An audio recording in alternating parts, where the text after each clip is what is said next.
ஏற்படும்.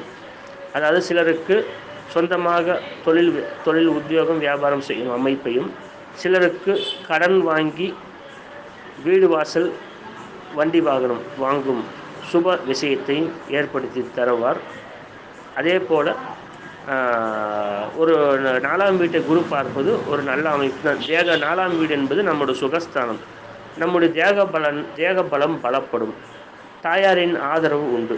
ஆக இவை அனைத்தும் சிறப்பாக இந்த மிதுன ராசி லக்னக்காரருக்கு அமையும்.